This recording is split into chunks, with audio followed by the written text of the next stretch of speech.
Hi மக்களே, வாங்க வணக்கம். இந்த வீடியோவில் ஒரு முக்கியமான ஒரு விஷயத்தை பற்றி நான் சொல்லணும். அது எல்லாருக்குமே தெரிஞ்சிருக்க வேண்டிய ஒரு விஷயம், தெரிஞ்சுக்க வேண்டிய ஒரு விஷயம். ஸோ கண்டிப்பாக ஃபுல்லாக பாருங்கள், ஷார்ட்டாக சொல்லிடுறேன். அந்த ட்ராஜடி பற்றி எல்லாருமே நேரம் கேள்விப்பட்டிருப்பீங்க. மத்திய பிரதேசத்தில் நடந்த அந்த போட் சம்பவம் தான். ஸோ தெரியாதவங்களுக்கு ப்ரீஃபாக சொல்லிடுறேன். கடந்த வியாழக்கிழமை அன்னைக்கு வந்து பார்த்திங்கன்னா, மத்திய பிரதேசத்தில் இருக்கக்கூடிய ஜாபல்பூர் அப்படிங்கிற ஊரில் ஒரு பார்கிங்கிற ஒரு டேம் இருந்திருக்கு. அந்த டேமில் வந்து மத்திய பிரதேஷ் அந்த ஸ்டேட்டோடைய டூரிசமே வந்து பார்த்திங்கன்னா ஒரு க்ரூஸ், அதாவது கப்பலில் வந்து ஒரு படகு சவாரி மாதிரி வந்து பயணிகளை ஏற்றிட்டு போய் சுற்றி காமிக்கிற மாதிரி ஒரு ஏற்பாடு இருந்திருக்கு. ஸோ அதில் வந்து ஒரு 40க்கும் மேற்பட்ட பயணிகள் வந்து பயணம் செஞ்சு போனப்போ ஒரு புயல் காற்று மாதிரி ஸ்டாம் வந்து காற்று பயங்கரமாக அடித்ததில் கப்பல் வந்து அசம்பாவிதமாக மூழ்கிருச்சு. ஸோ அதில் வந்து நிறைய பேர் வந்து தண்ணியில் விழுந்து 11க்கு மேற்பட்ட 11 பேர் இறந்துட்டாங்கன்னு இன்றைக்கி நான் ரீசெண்டாக பார்த்த வகையில். அன்றைக்கி ஃபஸ்ட்டு 9 பேர்னு சொன்னாங்க. அதுக்கப்புறம் இப்போ 2 பேர் ஆட் ஆகிட்டாங்கன்னு சொல்லி 11 மெம்பர்ஸ் இறந்துருக்காங்க. ஸோ இதில் வந்து நிறையா தமிழ் மக்களும் இருக்காங்க, அந்த ஊர் சேர்ந்தவங்க நிறையா இந்த மாதிரி டூரிசம்காக போய், அதாவது இது வந்து ஒரு சந்தோஷத்துக்காக வெக்கேஷனுக்காக போன ஒரு இடத்துல நடந்த ஒரு மிகப்பெரிய ஒரு அசம்பாவிதம். ரொம்ப கஷ்டமாக இருக்குது அந்த நியூஸ் கேட்டாலே. ஸோ நாங்களுமே கூட சமீபத்தில் ஒரு வருஷத்துக்கு முன்னாடி மேங்களூரில் வந்து இந்த மாதிரிலாம் போனோம். ஸோ எனக்கு இந்த நியூஸை பார்த்தோன்னே எங்களுக்கு அதான் ஞாபகம் வந்துச்சு. ஸோ அந்த மாதிரிலாம் படகு சவாரி போகும்போது நமக்கு வந்து ப்ராப்பரான ஒரு லைஃப் ஜாக்கெட் எல்லாமே கொடுக்கணும். ஸோ ஆக்சுவலாக எங்களுக்கெல்லாம் கொடுத்துருந்தாங்க. ஸோ அப்போவுமே எங்களுக்கு ஒரு பயம் இருந்தது. ஏன்னா நீச்சல் தெரியாது அப்படிங்கிறப்போ அந்த மாதிரி இடத்துலலாம் போகும்போது ரொம்ப பயமாக தான் இருக்கும். ஸோ இந்த நியூஸில் இன்னொரு மிகப்பெரிய ஒரு பேசுபொருளாக இருக்கக்கூடிய ஒரு ஹார்ட் டச்சிங்கான ஒரு விஷயம், ஹார்ட் பிரேக்கிங்கான ஒரு விஷயம்னு பார்த்தீங்கன்னா, ஒரு அம்மா வந்து நிறைய குழந்தைங்களும் போயிருந்துருக்காங்க பாவம். ஸோ அதில் ஒரு அம்மா வந்து தான் குழந்தைய வந்து பையனை வந்து காப்பாற்றணும்னு சொல்லிட்டு அந்த லைஃப் ஜாக்கெட் போட்டிருக்காங்க. அதோட ஒன்றாவே அந்த பையனையும் உள்ளே வச்சு அரவணைச்சு எப்படியாவது உயிர் தப்பிச்சிடலான்னு சொல்லி ரொம்ப கஷ்டப்பட்டுருப்பாங்க போல். பார்த்தாலே ரொம்ப கொடூரமாக தான் இருந்துச்சு. அதை பார்த்தாலே யாராக இருந்தாலுமே ரொம்ப மனசு உடஞ்சிருவோம். அந்த தாய் பாசத்தை பற்றி தான் எல்லாருமே இப்போ பேசுபொருளாக போட்டுட்ருக்கோம். கண்டிப்பாக அது வந்து பேச வேண்டிய ஒரு விஷயம். இன்னும் சிலர்லாம் என்ன சொல்கிறாங்கன்னா, அவங்க அவங்க கண்டெடுக்கும்போது தண்ணியில் வந்து 2 பேரும் ஒன்றா கட்டி பிணைஞ்சு, அந்த அம்மா வந்து உயிர் இறந்துட்டாங்க, 2 பேருமே இறந்துட்டாங்க. பட் இருந்தாலும் அந்த பையனை வந்து அவங்க அரவணைச்சது வந்து கையை விடாமையே தான் கடைசி வரைக்கும் இருந்துருந்துருக்காங்க. ஸோ பார்க்குறக்கே ரொம்ப கொடுமையாக இருந்துச்சு. அதில் வந்து என்ன நான் சொல்ல வரேன் அப்படின்னு கேட்டிங்கன்னா, இந்த மாதிரி சமயங்களில் தான் நம்ம இதை பற்றி நம்ம பேசுகிறோம். ஆனால் இதில் வந்து நம்ம எதை பார்க்கணும், எதை பற்றி யோசிக்கணுங்கிறத பாயிண்ட் ஆஃப் அந்த விஷயத்தை வந்து கொஞ்சம் மிஸ் பண்ணிடுறோம். ஒன்று மெயினாக வந்து பார்த்திங்கன்னா, அந்த டூரிசம் டிபார்ட்மெண்ட் அந்த ஏற்பாட்டாளர்களுடைய மிகப்பெரிய ஃபால்ட்டு தான். ஏன்னா நானே சில வீடியோஸ் எல்லாம் பார்த்தேன். அதில் என்னென்னா, லைஃப் ஜாக்கெட்டுங்கிறது அவங்க கப்பலில் ஏறின உடனே கொடுத்துடணும். ஒருவேளை நீங்கள் இந்த மாதிரி பயணம் செய்கிறீங்க அப்படின்னா, உங்களுக்கு என்ன தான் நீச்சல் தெரிஞ்சாலும் லைஃப் ஜாக்கெட்டுங்கிறது அத்தியாவசியம். ஸோ கடலில் நீச்சல் அடிக்கிறதுங்கிறது வேறு, நதியில், லேக்கில், பூலில், அது கிணத்துல நீச்சல் அடிக்கிறதுங்கிறது வேறு. ஸோ அதனால் எந்த ஒரு காரணத்துக்காகவும் லைஃப் ஜாக்கெட்டை அவாய்ட் பண்ணாதீங்க. ஃபோட்டோவில் நல்லா இருக்காது அந்த மாதிரிலாம் சொல்லி.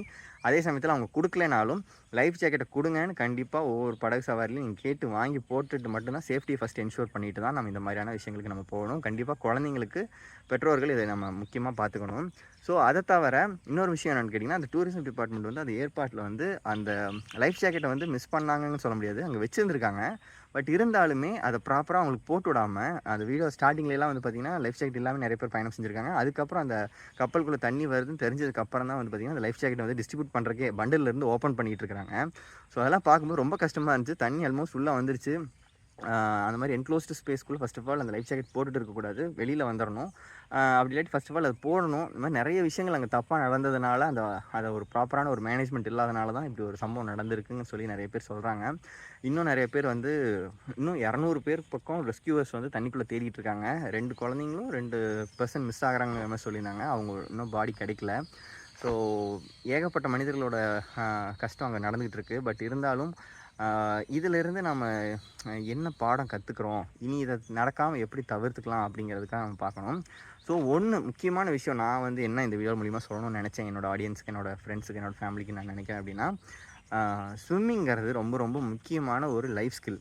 அது வந்து ஒரு ட்ராயிங் மாதிரியோ இல்லை வந்து ஒரு பெயிண்டிங் அந்த மாதிரி வந்து ஒரு எக்ஸ்ட்ரா கரிக்குலர் ஹாபியெல்லாம் கிடையாது. ஸ்விம்மிங்கிறது கண்டிப்பாக நடக்க, ஓட தெரிகிற மாதிரி ஸ்விம்மிங்கிறதும் மனிதர்களுக்கு எல்லாருக்குமே கண்டிப்பாக எப்போவுமே தெரிஞ்சிருக்கணும்.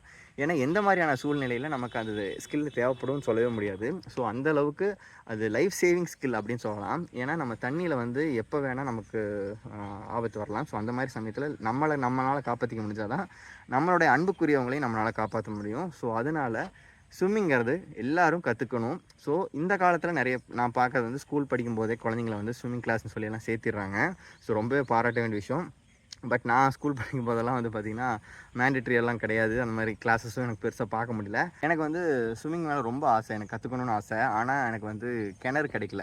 ப்ராப்பரான ஒரு தண்ணி இருந்ததுன்னா தான் நம்மளால் கற்றுக்க முடியும். அந்த ஆல்சோ கற்றுக் கொடுக்குறக்கு ஒரு நபர் வேணும். ஸோ எனக்கு அந்த மாதிரி அமையலை அன்ஃபார்ச்சுனேட்லி.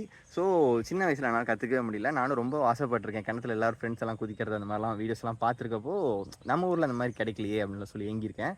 பட் இருந்தாலும் என்ன மாதிரி இருக்கிறவங்களுக்கும் ஒன்றும் பிரச்சனையே இல்லை. நான் ஆக்சுவலாக வந்து சமீபத்தில் ஒரு வாரத்துக்கு முன்னாடி தான் வந்து பார்த்திங்கன்னா எங்கள் ஊரில் வந்து ஒரு ஆர்விஎஸ் அப்படின்னு சொல்லி ஒரு ஸ்விம்மிங் பூல் கிளாஸ் இருக்குது. ஸோ அங்கே போய் நான் சம்மர் கிளாஸ் வந்து குழந்தைங்களுக்குலாம் கற்றுக் கொடுக்குற சொன்னாங்க. சரி நம்மளும் கற்றுக்கலாம், பெரியவங்களுக்கு கற்றுக் கொடுப்பாங்கன்னு கேட்டு நான் போய் ஜாயின் பண்ணியிருக்கேன். ஸோ நான் ப்ராப்பராக ஒரு விஷயத்தை வந்து கற்றுக்காம ஒரு விஷயத்தை நம்ம பண்ணிகிட்டு இருக்கும்போது நான் ப்ராப்பராக எப்பவுமே வெளியில் சொல்ல மாட்டேன். ஏன்னா அது வந்து சொல்லுவாங்களே என்ன, don't reveal anything until it's permanent, அந்த மாதிரி தான். ஸோ அந்த மாதிரி நினைக்கிற ஆள் தான். பட் இருந்தாலும் இந்த விஷயத்தை நான் ஏன் இப்போயே சொல்கிறேன் அப்படின்னா, நான் கற்றுக்கிட்டு தான் இருக்கேன். இன்னும் நான் முழுசாக கற்றுக்கல. நான் கற்றுக்கிறதுக்கு இன்னொரு 15 நாள் ஆகலாம். ஸோ அதுக்குள்ளே வந்து பார்த்திங்கன்னா இன்னொரு சம்பவம் இன்னொருத்தர் யாருக்காவது சொல்லியிருந்தா அவங்களுக்கும் அந்த ஒரு அவேர்னஸ் வந்திருக்குமே அப்படிங்கிறனால தான் சரி இதை நம்ம உடனே சொல்லணும். இது வந்து ஒரு முக்கியமான விஷயம், யாருக்காவது ஒருத்தருக்காவது பயன்படும் அப்படிங்கிறக்காக சொல்கிறேன். ஸோ எனக்கு நான் ஏன் இதை சொல்கிறேன் அப்படின்னா, என்னாலேயுமே எனக்குமே இன்னுமே வயசு இருக்குது கற்றுக்கிறக்கு. ஸோ அப்படி இருக்கிறப்போ எனக்கு இவ்வளோ வயசு ஆயிடுச்சு, எனக்கு இதுக்கு மேலே நீச்சல் கற்றுக்க முடியுமா அந்த மாதிரியான எந்த ஒரு தயக்கமே உங்களுக்கு வேணாம். நான் கற்றுக்கிற இடத்துலையுமே வந்து பார்த்திங்கன்னா 35+ எல்லாமே கூட வந்து நிறைய பேர் கற்றுக்குறாங்க. லேடிஸ்லேருந்து ஜென்ட்ஸ் எல்லாருமே வராங்க. ஸோ அதனால் உங்கள் ஊர்கள்லையுமே இந்த மாதிரி குழந்தைங்களுக்குன்னு சொல்லி இப்போலாம் நிறைய ஸ்விம்மிங் பூல் வந்துருச்சு. சின்ன சின்ன ஊர்களில் கூட வருது. ஸோ அது உங்களுக்கு தெரியலன்னா தேடி கண்டுபிடிச்சி முதல்ல போய் ஸ்விம்மிங் கற்றுக்கோங்க. அதுக்கு ஒரு 15லேருந்து மேக்ஸிமம் 30 டேஸ் தான். இதுக்கு மேலே உங்களுக்கு தேவைப்படவே படாது. மேக்ஸிமம் 10 டேஸ் to 15 டேஸ்லேயே வந்து நம்ம ப்ராப்பராக கற்றுக்கிட்டோம்னா கற்றுக்கலாம். பட் அதுக்கான டைம் நம்ம ஸ்பெண்ட் பண்ணணும். ஸோ இது வந்து ஒரு முக்கியமான ஒரு விஷயம். ஸோ இதை மிஸ் பண்ணாமல் இன்னும் காலம் தாழ்த்தாமல் உடனே உங்களுக்கு டைம் கிடைக்கிறப்போ இந்த சம்மர் கிளாஸ் நிறைய போடுவாங்க. ஸோ அதை பயன்பட்டு நீங்கள் உங்களோட ஸ்விம்மிங் ஸ்கில்லை கற்றுக்கோங்க அப்படிங்கிற ஒரு அவேர்னஸை சொல்லணும். ஏன்னா இந்த நியூஸ் பார்க்கும்போது கண்டிப்பாக அங்கே இருக்கிறவங்களில் ஒரு பாதி பேருக்கு ஸ்விம்மிங் தெரிஞ்சால் கூட நிறைய பேர் காப்பாற்றிருப்பாங்களோ. ஸோ அந்த மாதிரிலாம் எனக்கு நிறைய தோணுச்சு. ஸோ கண்டிப்பாக இந்த விஷயத்த நிறைய பேருக்கு சொல்லணும். நீங்கள் உங்கள் ஃப்ரெண்ட்ஸுக்கு நீங்கள் ஷேர் பண்ணுங்கள். அதாவது ஷேர்னால் இந்த வீடியோ ஷேர் பண்ண வேணாம், ஷேர் பண்ணுறீங்கன்னா சந்தோஷம். நான் எதை சொல்கிறேன்னா, அந்த ஸ்விம்மிங் கற்றுக்கோங்க. உங்களுக்கு ஸ்விம்மிங் தெரியும் அப்படின்னா அவங்களுக்கு ஸ்விம்மிங் கற்றுக் கொடுக்கறதுக்கான முயற்சிங்களால் பண்ண முடியும்னா பண்ணுங்கள். அண்ட் ஸ்விம்மிங் தெரியாமல் இருக்கிறாங்கன்னா அவங்களுக்கு அதோட இம்பார்ட்டன்ஸை சொல்லி புரிய வச்சு ஸ்விம்மிங் கற்றுக்கிறதுக்கான ஒரு மோட்டிவேஷன் கொடுங்க. சிலர் அதை பற்றி யோசிச்சு நம்ம தண்ணியில் போனால் தானே அது தேவைப்படும்னு சொல்லி நிறைய பேர் அவேர்னஸ் இல்லாமல் இருக்கிறோம்.